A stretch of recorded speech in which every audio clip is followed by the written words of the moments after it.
Hello दोस्तों, नमस्कार। आपका बहुत बहुत स्वागत है आपके यूट्यूब चैनल फोकस सरकारी जॉब में। दोस्तों, किसी व्यस्तता की वजह से मैं आगे की वीडियो नहीं बना पाया था, तो 2-4 दिन बाद ये वीडियो आ रहा है और आज हम बात करेंगे प्लेटो के विषय में, जो कि टीजीटी में आपका प्लेटो एक बहुत ही महत्वपूर्ण विचारक है और इससे क्वेश्चन हमेशा देखने को मिलते हैं। इसी से आपकी शुरुआत अगर प्लेटो से अगर आप पढ़ेंगे तो सुकरात को भी अच्छे से सुकरात को भी समझेंगे और अरस्तु को भी समझेंगे। तो आज हम शुरुआत करते हैं राजनीतिक विज्ञान के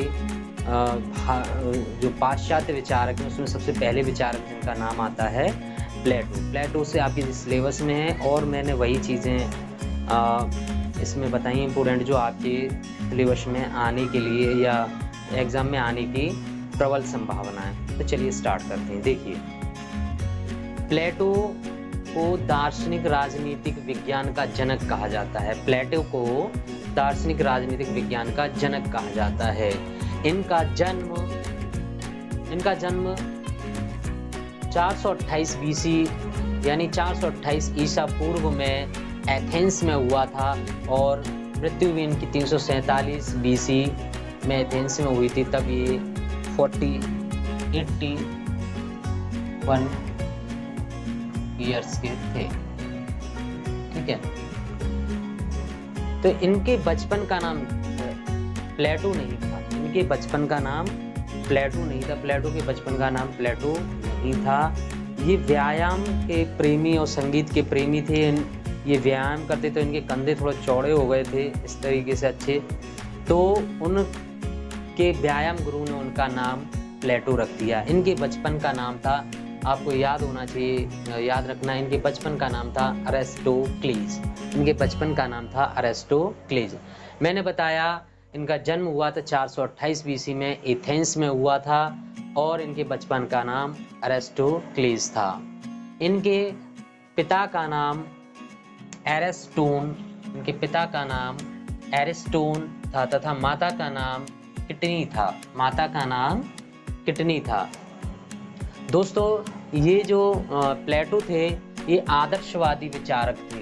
कैसे थे? आदर्शवादी विचारक थे।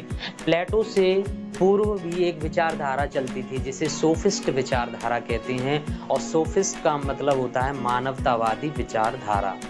जो मैंने यहाँ पर भी मेंशन कर रखा है, प्लेटो से पूर्व की विचारधारा थी सोफिस्ट विचारधारा। अगर हम प्लेटो को पढ़ रहे हैं तो प्लेटो से पूर्व की कैसी विचारधारा थी ये भी हमें पता होना चाहिए। तो क्वेश्चन में आया था कि प्लेटो से पूर्व की विचारधारा क्या थी, तो आप बता सकते हैं कि प्लेटो से पूर्व की विचारधारा थी सोफिस्ट विचारधारा और प्लेटो की विचारधारा थी वह प्राचीन आदर्शवादी विचारक थे। कैसे थे? प्राचीन आदर्शवादी विचारक थे।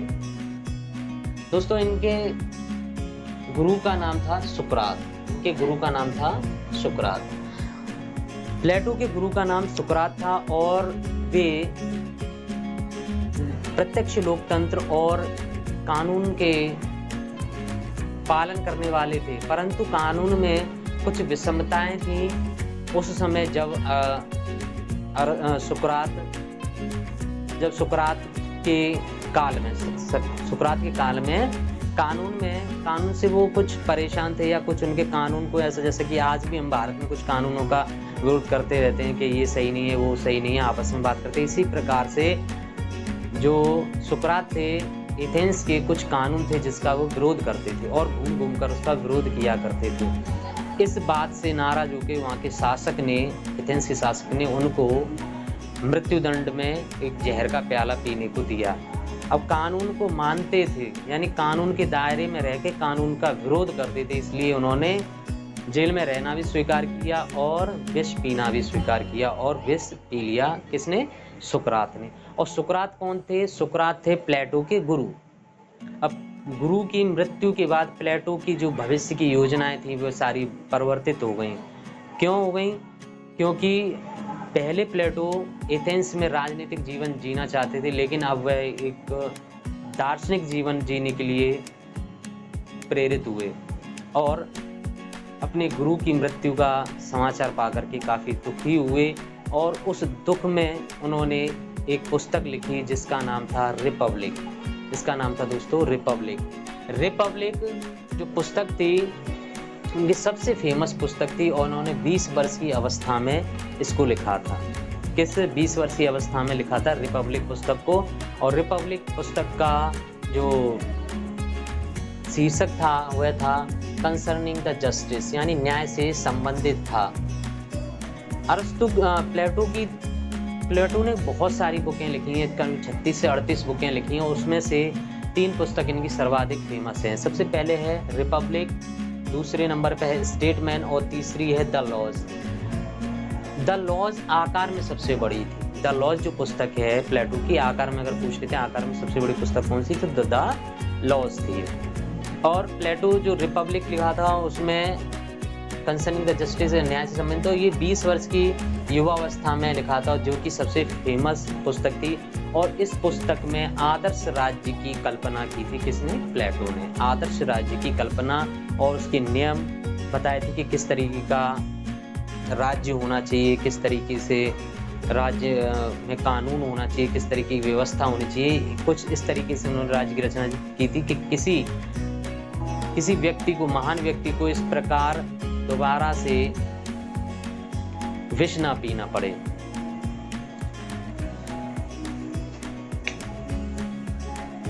विष ना पीना पड़े।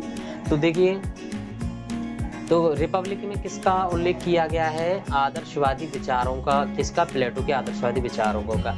इनकी प्रसिद्ध पुस्तक मैंने बताई रिपब्लिक और द लॉज, स्टेटमैन है।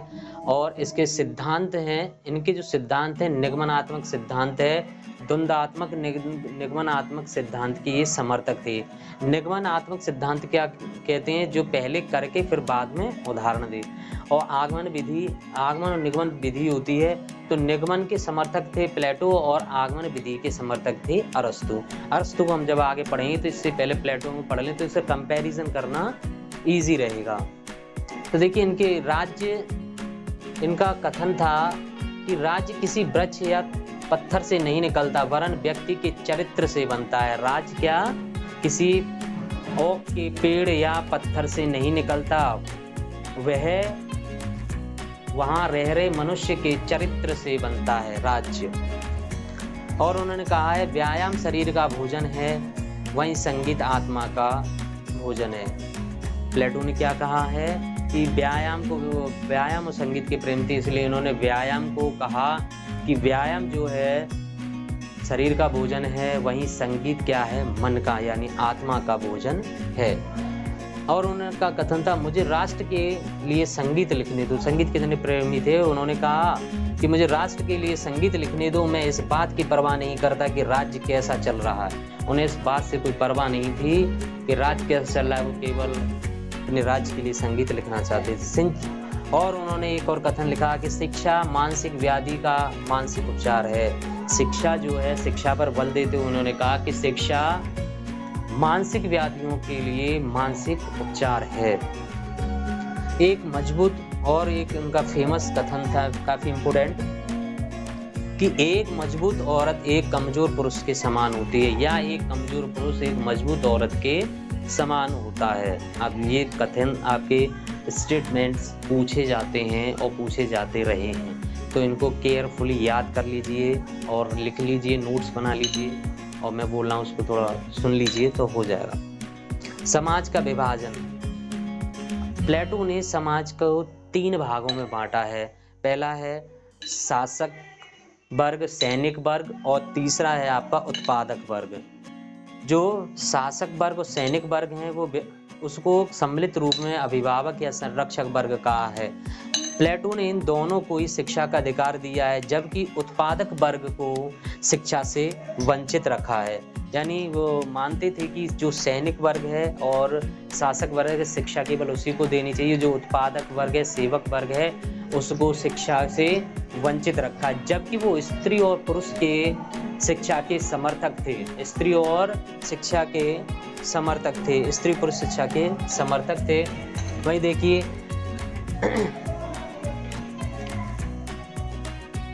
इन्होंने माता पिता के, मैंने बता दिया इन्होंने, हाँ एक और इनका फेमस जो कथन है, राज्य व्यक्ति का बृहद रूप है। ये भी आपके प्लेटो का कथन है, राज्य व्यक्ति का बृहद रूप है। और उन्हें एक फेमस बहुत ही महत्वपूर्ण कथन है कि जब तक दार्शनिक राजा नहीं बन जाते, राजाओं राजकुमारों में दर्शन की भावना नहीं आ जाती, तब तक नगर राज्य बुराइयों से मुक्त नहीं हो सकता। क्या नहीं हो सकता? बुराइयों से मुक्त नहीं हो सकता। प्लेटो प्रत्यक्ष लोकतंत्र व कानून के विरोधी थे।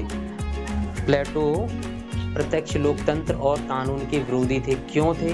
क्योंकि प्रत्यक्ष लोकतंत्र था एथेंस में, जहाँ सुकरात को मृत्युदंड दिया गया था और उसी कानून की वजह से दिया गया था, कानून के दायरे में। इसलिए वह प्रत्यक्ष लोकतंत्र और कानून के विरोधी थे प्लेटो। ऐसे थे प्लेटो। तो आपने देखा दोस्तों कि इनका रूसो का एक फेमस कथन है रिपब्लिक के ऊपर कि रिपब्लिक राजनीतिक शास्त्र पर ही नहीं बल्कि शिक्षा शास्त्र पर कभी भी लिखा गया सर्वश्रेष्ठ ग्रंथ है। सर्वश्रेष्ठ ग्रंथ है। क्या है? रिपब्लिक। ये किसने कहा है? आपके रूसो ने कहा है। याद रखिए, रूसो ने कहा है कि शिक्षा पर कभी भी लिखा गया सर्वश्रेष्ठ, शिक्षा पर लिखा गया सर्वश्रेष्ठ ग्रंथ कौन सा है? तो रिपब्लिक है। तो दोस्तों इसमें मैंने अभी प्लेटो के परिचय में बताया, इसके हम आगे भी एक वीडियो और बनाएंगे जिसमें आपका ये कंप्लीट हो जाएगा प्लेटो। इसके लिए हमें बहुत ज़्यादा पढ़ने की ज़रूरत नहीं, जो इम्पोर्टेंट है केवल वही पढ़िए, और बाकी आप कहीं और भी पढ़ रहे होंगे, बुक में भी पढ़ रहे होंगे, बहुत सारी चीज़ें बुक में दे रखी होती हैं और हमें यही नहीं पता होता है क्या हमें छोड़ना है और क्या हमें पढ़ना है। तो जो चीज़ आ सकती है एग्जाम में वो मैंने इसको आपको बहुत ही कम समय में बता दिया है। यही चीज़ें ही सारी इम्पोर्टेंट है कि इसको प्लेटो ने स्त्री और पुरुष के समर्थक थे कि नहीं, ये थे, ठीक है। उन्होंने समाज में कितने वर्गों में बांटा है, ठीक है, और इनके जो फेमस कथन है वो बता दिए, और रिपब्लिक के विषय में मैंने 2-4 बातें बता दी जो कि आने वाली हैं एग्जाम में, और इनके जीवन, उनका जन्म कब हुआ, मृत्यु कब हुआ और कहाँ हुआ, इनके गुरु कौन थे और इनके शिष्य कौन थे। इनके शिष्य अरस्तु थे। दूसरी बात है कि इन्होंने शिक्षा व्यवस्था के बारे में बताया। इन्होंने शिक्षा को 2 भागों में बांटा है, एक तो प्रारंभिक शिक्षा और दूसरी है उच्च शिक्षा। प्रारंभिक शिक्षा 6 वर्ष, बच्चों को 6 वर्ष तक नैतिक धार्मिक शिक्षा देनी चाहिए। प्लेटो कहते हैं कि बच्चों को 6 वर्ष तक नैतिक और धार्मिक शिक्षा देनी चाहिए। वहीं 6 से लेकर के 18 वर्ष तक व्यायाम और संगीत की शिक्षा देनी चाहिए। व्यायाम से शरीर से ही मतलब नहीं बल्कि सर्वांगीण विकास से है उनका, व्यायाम से मतलब, और संगीत से उनका मस्तिष्क को डेवलप करने से है। वहीं उन्होंने बताया कि 18 से 20 वर्ष के बच्चों को या स्टूडेंट्स को सैनिक शिक्षा देनी चाहिए। और दूसरा था उनका, पहला तो आपका प्रारंभिक शिक्षा और दूसरा है आपकी उच्च शिक्षा। उच्च शिक्षा में बताया उन्होंने कि 20 से 30 वर्ष में गणित और ज्यामिति की शिक्षा देनी चाहिए, और 30 से 35 वर्ष में दर्शन की शिक्षा देनी चाहिए। 35 से 40 वर्ष की अवस्था में व्यवसायिक शिक्षा देनी चाहिए। अभी भी 40 वर्ष या 35 वर्ष की शिक्षा के बाद भी अभी वो दार्शनिक राजा बनाने के पक्ष में नहीं। अभी 15 साल और उनको व्यवहारिक ज्ञान लेना है और घूम करके परिस्थितियों को समझना है, तब जाकर के 50 वर्ष की उम्र में प्लेटो का जो दार्शनिक राजा है वो शासक बनता है। तो मैं आशा करता हूँ कि आप लोगों को ये वीडियो बहुत ही पसंद आएगा और समझ में आया होगा, और इससे आपके एग्ज़ाम में प्रश्न भी ज़रूर आएंगे। तो आज के लिए इतना ही, धन्यवाद। अगर बात समझ में आई है तो लाइक करें, सब्सक्राइब करें और शेयर करना ना भूलें। Thank you.